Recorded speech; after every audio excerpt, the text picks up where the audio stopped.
I first go through some slides. So what we are going to do today. So we are creating the portfolio object.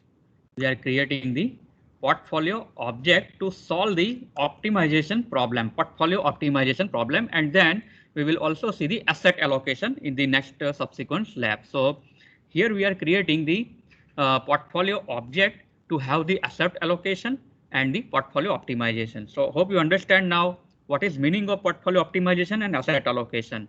Means I have to allocate assets in my portfolio with some weights, right? With some weights, such that my risk is, you can say, minimized if I am risk averse investor, right? And return is maximized. That's what I want, right?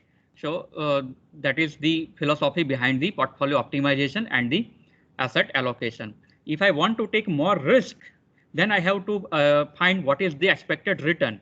If it is more than the, you can say, lesser risk, the higher risk, then only we can say it is feasible. Okay, so we have to also find the feasibility. So let me first do how to frame the portfolio object in MATLAB.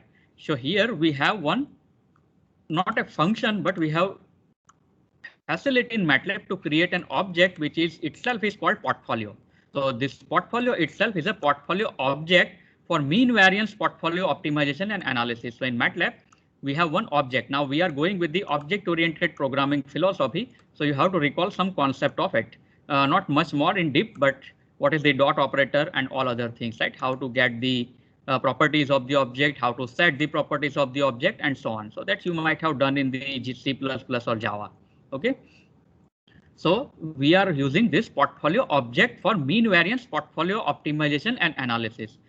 And this object has either gross or net portfolio returns as the return proxy, means the variance of the portfolio returns as the risk proxy, and a portfolio set that is any combination of the specified constraint to form a portfolio set. So let me understand this sentence.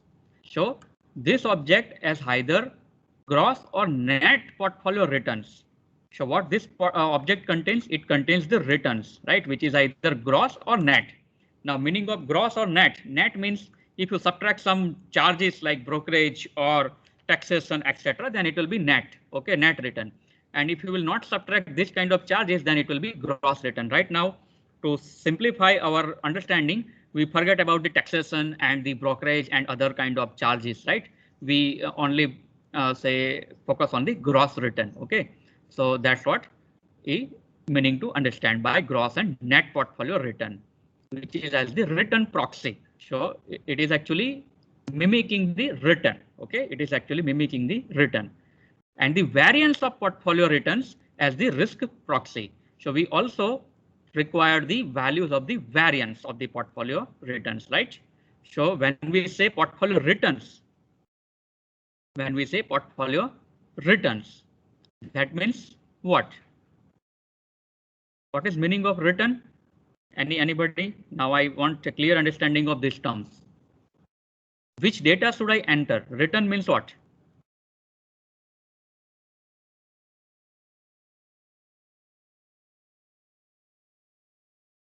I want answer from you, right? Otherwise, it's very difficult for you to have some meaningful understanding, right?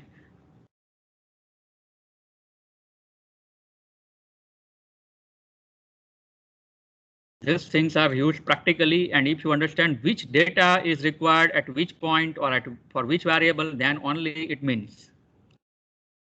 Suppose I know the stock prices, daily closing stock prices, but I here want the return and risk, right? So how to calculate return from the given daily daily stock price? Can anybody tell me?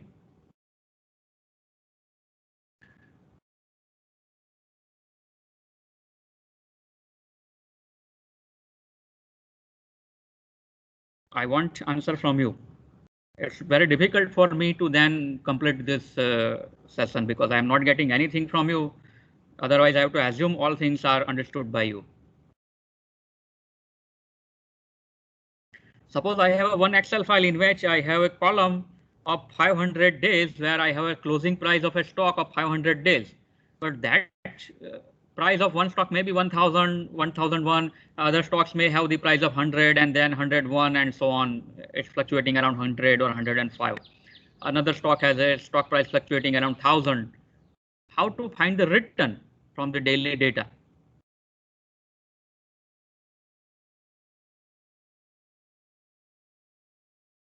You have to do day one. Say you say, sorry, let we say initial data is for day one, then day two and day three like that. Then return for day two is like that. Day two price minus day one price divide by day one price. And if you want to convert into 100, then you have to multiply it by 100%. And this you have to apply to all columns. So you will be able to find the returns for all the days starting with day two. You will sort of one data, right? You will be sort of one data because day one is a beginning. So you will not find any return for day one, but from day two up to whatever be the end of the day, say day 500, you will find return for that many days. Then this is your daily return. OK. And from that you can find the mean value of the return, which is your expected or estimated mean value from the historical data.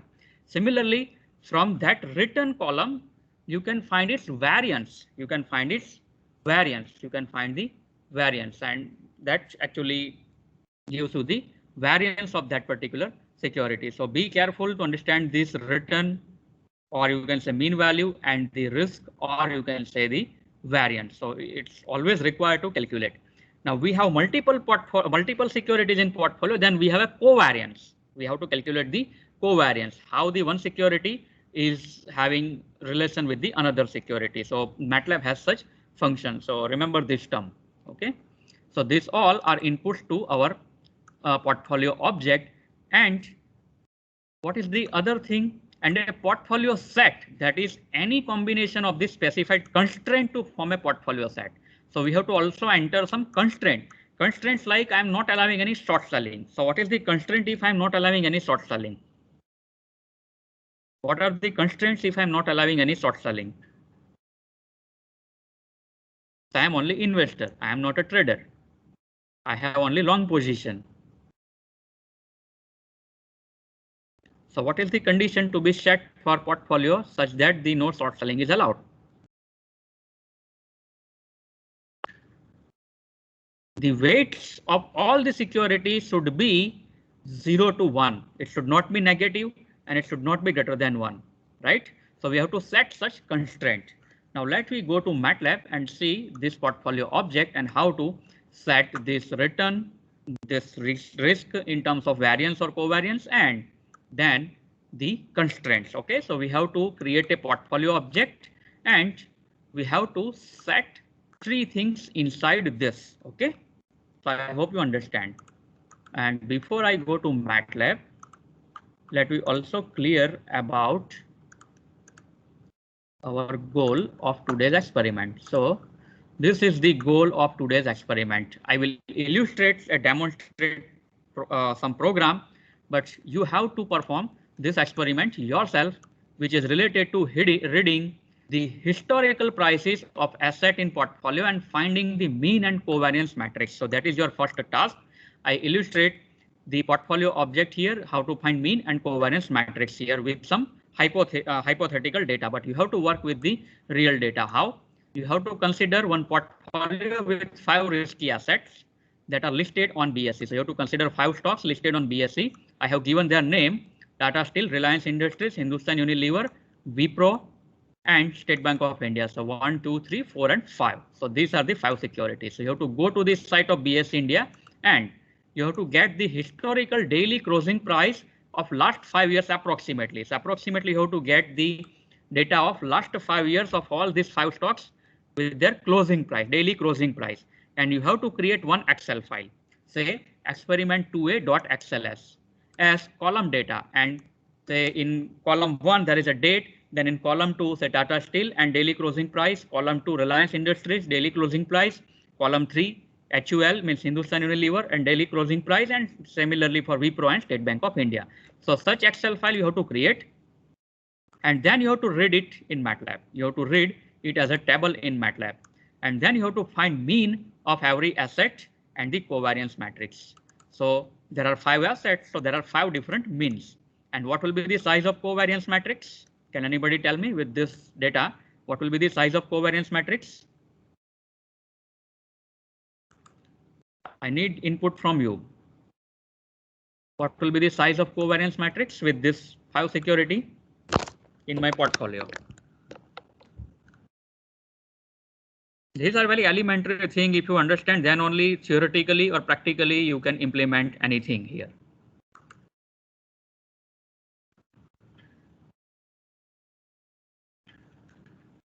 Can anybody tell me what is the size of this covariance matrix with this data? 5 cross 5? Yes, it will be 5 cross 5, where diagonal indicates the variance of individual securities, right? The first column and first row, means first element, is the variance of Tata Steel. Then similarly, second row, second column is the variance of this RIL, and so on. So we are creating here the mean and covariance matrix from the real-time data. Okay, it is a real data. It's not hypothetical data. I illustrate with hypothetical data. You have to work with real data in this experiment. So this is your first very basic task that you have to do. I illustrate with the hypothetical. Then we continue with this and then create a portfolio object, because now the number of securities are known, their means are known, and their covariance matrix are known. So now we create one portfolio object with constraint that I am investor in this 5 security. Now how to select this 5 security, that is again a challenging task. So that we will learn in our unit 3, right? Why I have selected these 5 securities? Any reason for it? Yes, there are reasons for it. So which security you recommend? You have to generate the recommendation. As a data analytics or portfolio analytics, or security analytics, you have to generate the recommendation. So how to generate that recommendation for individual security, for investment, or for trading? That we will see in the next unit, that is unit 3. Okay. But right now, let me assume these 5 securities I have selected to be in my portfolio. Okay. And I want to frame a portfolio with different weights with these 5 different securities. Okay. And I'm not allowing any short selling. I'm not allowing any short selling. So I have to set this constraint. The weight should be only from 0 to 1. There are no negative values and no value greater than 1 is allowed. Then I use some MATLAB function to plot the efficient frontier for this particular portfolio and get 25 efficient frontier portfolio weights. So from this I extract some different 25 weights, and as per my desire, all are efficient frontier. I can select anyone as per my risk return profile. Okay, so that we will see with the hypothetical data right now, but you have to do it with the real data. Then after this, finding the efficient frontier, you have to select weights randomly. Let I don't know this efficient frontier and I select weights randomly, and then obtain the risk return points in the same figure and see where they are lying. Are they on the efficient frontier or where in the plot? And are they these points matching with what we have discussed in theory, right? Let I go to the theoretical slide also. In theory, we have seen this particular whole, this is a sigma ER plane, means risk return plane. Okay. And this is the plot of the efficient frontier, plot of the efficient frontier, yes, where this graph from E to F, this graph from E to F is efficient frontier with no short selling allowed. Okay. And whatever points inside this graph are opportunity set, So they are also feasible portfolios, right? But they are not the efficient frontier. You recall the definition of efficient frontier. For a given return, it has lowest risk, or for a given risk, it has highest return. So these all points lie on this graph only. No feasible portfolio is behind this graph. No feasible portfolio is behind this graph. And whatever be the curve, this EB corresponds to the short selling points if you allow the short selling and other things, right? But we are not allowing right now the short selling. So we are only interested in this EF part, and whatever inside it is my opportunity set with no short selling allowed. But I want to create portfolio on the efficient frontier. If I select weights randomly, my portfolio will fall somewhere inside this particular efficient frontier, and that's I want to verify practically. So let me do it. So first let me understand the function to find mean and covariance matrix. So there is a very straightforward function, mean. Help mean, you type, and what you get is this, right? So there are so many variants of it. We use a simple mean of capital X. So you have a vector X, right? as a vector. So in our column, we have 5 columns, say Tata Steel, Hindustan Unilever, and so on, right? So we read it in a table, and for each entry, each column in the Excel, we get one column in the table, and we can find mean of that table. So I can get mean value of every security simply by finding this mean for all the securities. So I can get one vector here as which is of, you can say, having 5 elements, right? Which is having 5 elements and which indicates the mean of the 5 security in your experiment, right? I will here conduct the experiment with hypothetical means, right? I will not take any real data that you have to do yourself. Read in Excel file that we have completed earlier experiment. So now you are master of it.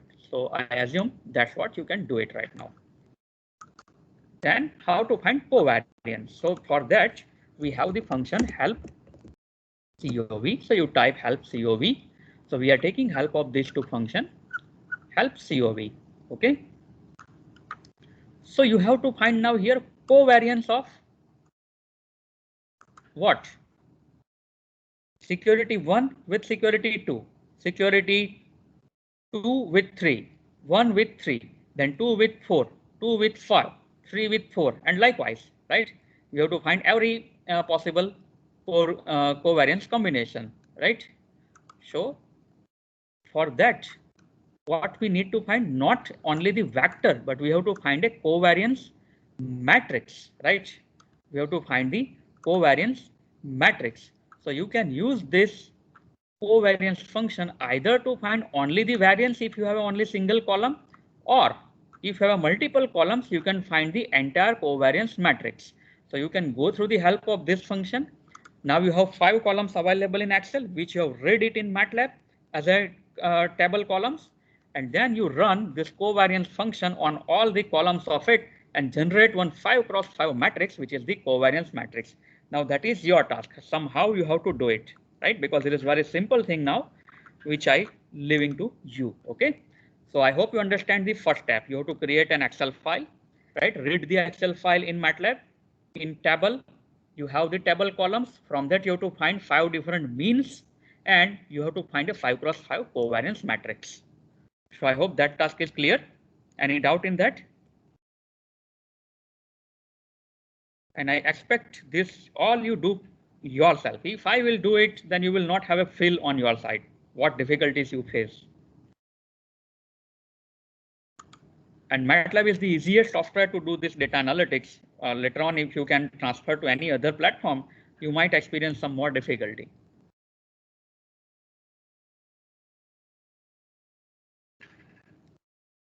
Yes, I expect some doubts from you in this particular task.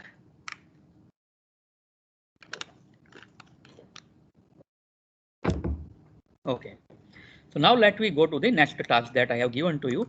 What is that next task? We have to create a portfolio object with data given in experiment 2A. So with that particular file, right, we have calculated mean and variance. Now we have that data available and we have to place an constraint no short selling allowed. And I have to create now portfolio object. So for that, I have to type help portfolio. So this is the inbuilt facility in the MATLAB to create the portfolio object, right? Using this. Now this is not a function. So if you run it, it will not give you anything. It will not function. It is an object. So remember what is difference between object and function. Function has some input output parameters. Object doesn't have, right? Object has the members. So remember this. So we are creating portfolio object which has some members. What are the members of it? The returns and the constraint. Okay. So we are creating the portfolio object for mean variance portfolio optimization and analysis. Let me straight away go to it. We have to supply some data to it and let me understand this example. So when we create this portfolio object, we are using this inbuilt portfolio, you can say keyword, and on left hand side, we have to write the name of the object. Let's say P. Okay, let's say P is my object of type portfolio. Now we have to enter here some parameters. We have to enter some parameters here. Now when you enter the parameters, there are so many parameters possible to enter with this object. The details are available in its document. So if you click on the document, the details will get available with you. We are not going in detail of it, but I keep it open. So later on, I need it. But I go with the minimum configuration. So first of all, I have to write this asset mean. So whatever in inverted comma is the property of it. So you have to write which property you are first of all describing. Asset mean. So this is the name of the property. So you have to write it in single quote as it is. And then you have to write what is your mean vector. So that is your 5x1 vector. Then asset covariance. So this is you have to write as it is. And then here you have to write your matrix name. Then you are supplying some constraint. It's a lower bound. So lower bound on weight, it is 0. And the upper bound is 1. So that is specified by name budget. You cannot change this name in a single quote. These are fixed properties assigned to this object. And these names are illustrated in their description in this particular document. And you can see all these properties are by name here. You can see the asset mean. So you have to write the name of the property as it is. OK, this is keyword. And then after that in comma, you have to write its value. Apart from these basic properties, it has so many other properties which you can specify in this object. So name of the portfolio, number of assets. Right now, this information are not required. Initial portfolio vector means what is initial weight. If I want a dynamic portfolio, then I have to specify initial portfolio weight. I'm not right now doing this kind of stuff. So I am not specifying this property. So all properties are not required to specify, they are optional. Also, if you have a risk-free security, then risk-free rate need to be specified. If you want to include the turnover and other things like the buy cost, sell cost, so that also you can specify. Right now, we are not going in this kind of, you can say, a complexity. We are now entering only 4 things: the mean, asset mean, the asset covariance, and the bounds in terms of the lower bound and the budget. Budget means upper bound. What should be the upper bound on the weight? That is 0 and 1. No weights are negative and can be greater than 1 because I'm not allowing short selling. Okay, so I hope you understand it. And these are all the description of these properties given here. So you can refer to this detailed help of this portfolio, right, which is the object. So I have to create this object in my program. Now this, once I create this object with these properties, okay, these 4 properties, the portfolio get created. Now what? I want to run some analytics using this object. So we have given certain methods or some analytics to run on this object, and these all are also listed in this help file, and these are all inherited methods.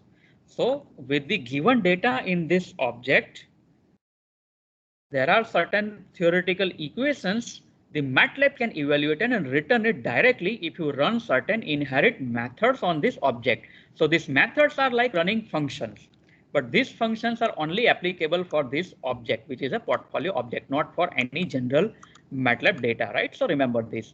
So from this, we will use certain inherited methods. This is the entire list. This is the entire list. OK, and this list also I have given in my PPT slide, which I will upload for you, right? And you will also find these whole things in the, you can say, your MATLAB help. So from this, we are going to utilize some of the, you can say, methods. So which methods I need to utilize? Because I need to calculate the or plot the efficient frontier. So there is one method which is used to find the efficient frontier. Let I go to it and click on it so I get its help.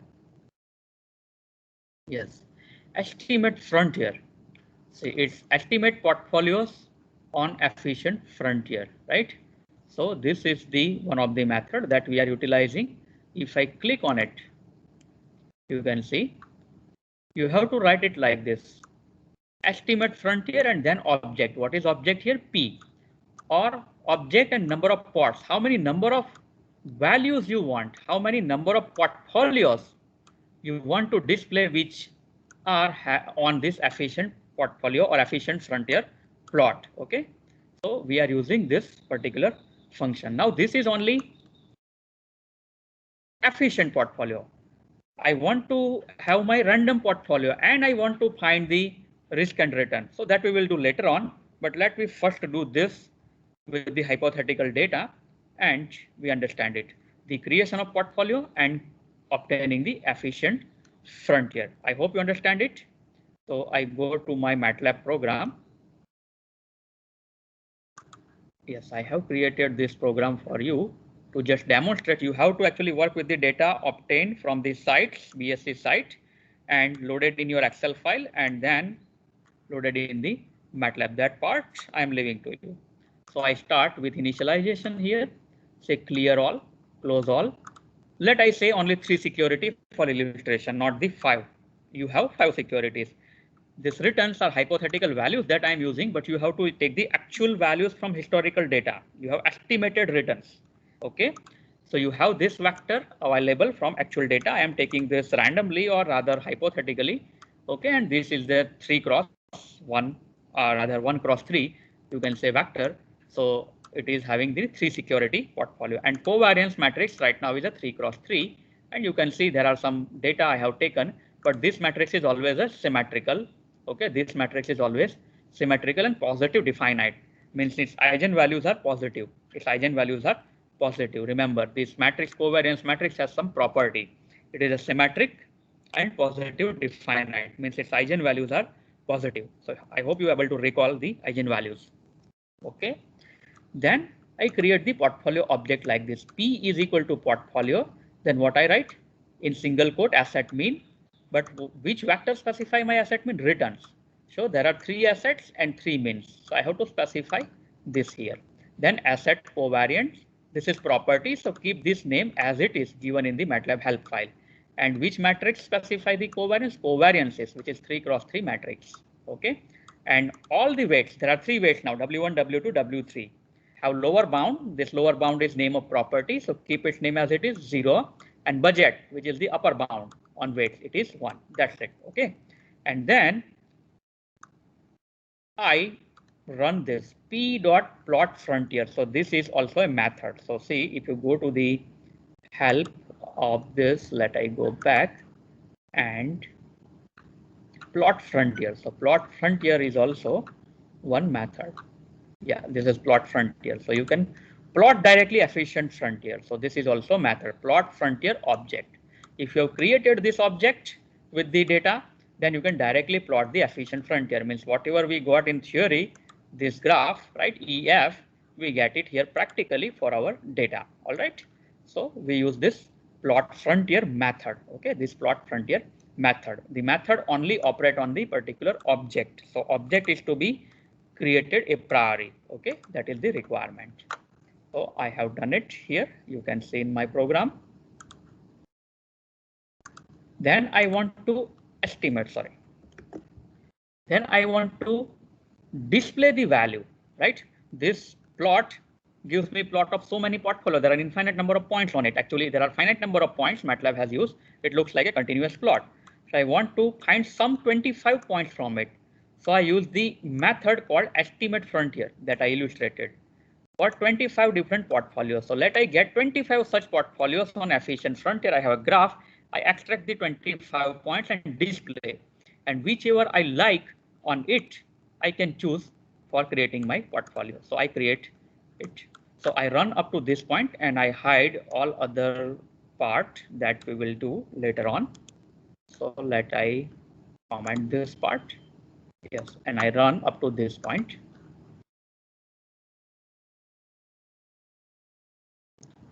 Let's wait for MATLAB to run. Yes, so it has run now and created this figure. You can see with my given data, this p dot efficient frontier has given me mean versus standard deviation. So it is sigma ER plane. This is sigma ER plane, and this is the sketch of my efficient frontier. And this particular point is MVP, minimum variance portfolio. If I take any point below this, it will not be the point with no short selling allowed. This point will become points with this short selling allowed, but here it has only this graph. You can see, compare this with theory, it is only this EF. So I have this kind of graph, which is the efficient frontier with no short selling allowed. Okay, so any point on this means any weight for given risk and return W1, W2, W3, they all are efficient frontier. let me display some 25 points. Show that I have here, you can see. So these results are available here. These are efficient frontier weights. This is column 1 through 12, column 13 through 24, and column 25. So there are 25 different portfolio weights displayed. So you can select any one of these. You can see the first security you can give a weight of 0.3308. Second security you can give a weight of 0.1833. Third is this. Similarly, there is other portfolio possible which is also with the on the same efficient frontier, but different risk and return, right? That also you can calculate. You can estimate the risk and return. So there are methods for this. Say for particular weights, what is risk and return? That also you can calculate. So for that, you have to go to this inherit method and see you have the function for this estimate port return. So it estimates the return for the specified portfolio. So for this particular portfolio that we have that are on the efficient frontier, if I want to calculate what is the return value and risk value, so you can calculate using this method, estimate port return and estimate port risk. So if you want that, that also we can do it. Okay. Now I will go to a next part. Now these are weights determined on the efficient frontier, but suppose I have selected the weights randomly. Will it be on this curve? It may be on this curve. If it is not on this curve, where it is? So let I select these three W1, W2, W3 randomly with the constraint given. So now I select the weights randomly and obtain the risk return points in the same figure. So let's see how I have done with the hypothetical data. So I again go to my program. So up to this part it is clear. So let I uncomment this part again. So I am using the function RAND and let I create 1000 such portfolios, 1000 such portfolios which are randomly created. Okay, so I create a random vector using random function of 1000 cross 1 for W1. I have to create 3 weights, right? But now if you refer to help of this RAND, it gives me value between 0 and 1. My portfolio weight should be between 0 and 1. So its constraint is satisfied, but the weight of the total weight of the portfolio also should be 1. Okay, W1 plus W2 plus W3, because I cannot have total weights greater than 1, right? Because I am not allowing any short selling here. So W1, W2, W3 are also between 0 and 1. And the total summation is also equal to 1 because total portfolio weights are always 1. That is constraint in the optimization. Okay, so what I do, I keep it divide by 2. So this W1 always come between 0 and 0.5. Let's say whatever random value, but it is between 0 and 0.5. Similarly, let I select W2 randomly between 0 and 0.5. Now W3, there are 1000 data points. I subtract this 1000 data points from, you can say 1 minus W1 minus W2, but I have to subtract it from ones of 1000 cross 1 matrix. So I am creating ones of 1000 cross 1 because I have such 1000 portfolios. Okay, minus W1 minus W2. Remember, W1 itself is a vector of size 1000 cross 1. W2 is also a vector of size 1000 cross 1. And this ones 1000 comma 1 is also vector of all ones containing the dimension 1000 cross 1. So this ensures the total weight is 1 and all values are randomly selected. And I create now weights equal to W1, W2, W3 is my entire weight vector. And now I use the method estimate port moments, which calculate the return and risk with the given portfolio object P and weights. And it requires the column vector, so I use the weight dash. Where you get the help of this estimate port moments. Moments means both mean and variance. I want both mean and variance. So that you can get in the help document. You can see here.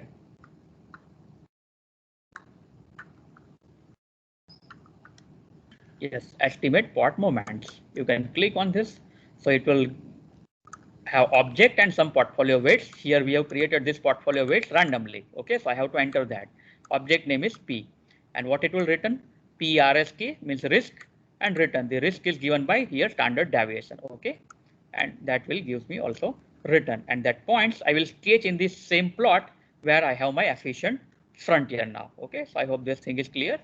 So I go to my program again. So now I hold on my previous figure. Okay, after getting this risk and return, I have to sketch this risk versus return in the same plot. So I hold on the previous figure. Okay, otherwise the previous plot will get lost. And I display the message, press any key to continue and pause, so that you have stable display of the previous plot. And now you press any key, you have a plot of risk versus return in a red color. So all these points are plotted in a red color, and I give the title to it. Okay, and finally I hold it off. So I skip this, hold it off. So let I run this complete program. So I hope you understood this. I have selected all the three weights randomly, right? For 1,000 portfolios, such 1,000 portfolios I have created, which meet the constraints, and their weights are selected randomly. And for that random weights with this object, means this particular return and covariance matrix, I am finding what is the risk and return, and I am sketching their points. And let me see where these points are lying. So let me run it. Yes, now press any key to continue, get this message. Okay, so keep this figure open and press any key, and you see these are 1,000 points, red points. No point is behind this graph, right? No point is behind this graph. Some points are on this graph, and some points are inside this graph. Okay, so can you tell me why this is happening? I have selected the weights randomly, and these are only points of efficient frontier. So if I create a portfolio randomly, my points somewhere here which are not efficient portfolio, right? So don't select or don't invest randomly. That's what it suggests. Okay, don't select your weights randomly. These points are not efficient frontier or not on efficient frontier. Efficient frontier means for given risk, maximum return, and for given return, minimum risk. These points are not like that. So those who are doing random investment should consider this systematic investment. As a portfolio analyst, you have to advise your customer like this, or you have to create portfolio only on the efficient frontier. If you are risk averse, or if you want to conserve the risk. So any doubt in this? This is very important thing, because next experiment is based on it. In next experiment, we will do so many portfolio analysis. This is just a sketch of efficient portfolio. Now we create some portfolio and we do our analysis on it. Okay, we create some bloaters. So things will get complicated now. We are running towards the huge analytics now, not actually big analytics, but slightly big analytics. Yes, any doubt so far? I have illustrated this with hypothetical data. You have to do it with the actual data that I given you as the task. Example program, I have loaded this MATLAB program in your slide, so you can run it, but actually you have to run on the exact data. Okay, and all this MATLAB help file is available to you. Also, I have written its, you can say, essence, this all which is in your MATLAB help also in my slide. So you can also have a look at all the methods or functions or objects available for this, right, with examples. So you can check it. No need to remember anything. Just understand which facility is available. So many things available here. We are utilizing only the things needed to us. So shall you do it? Will you able to do it? This experiment? So when we meet on Tuesday, I need your answer. What you get with the practical data. This is very interesting, whether what you get with the practical data. This is, I have just conducted with hypothetical data. So now I want to listen any doubt from you before closing this session. We will conduct one more MATLAB session in the next week on Tuesday, and also we see the analysis of the portfolio. And then we go to CAPM framework also in the MATLAB. So next week we have two MATLAB session, only one theory session. Yes, any doubt? I'm eager to listen your doubts, because this is such an interesting and realistic subject.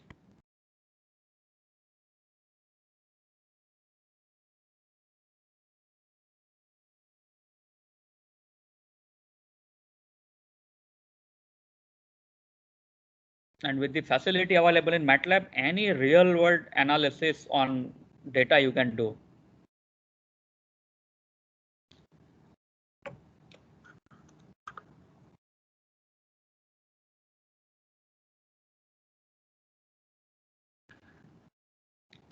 Yes, so any doubt so far? So I'm stop sharing right now and stop recording.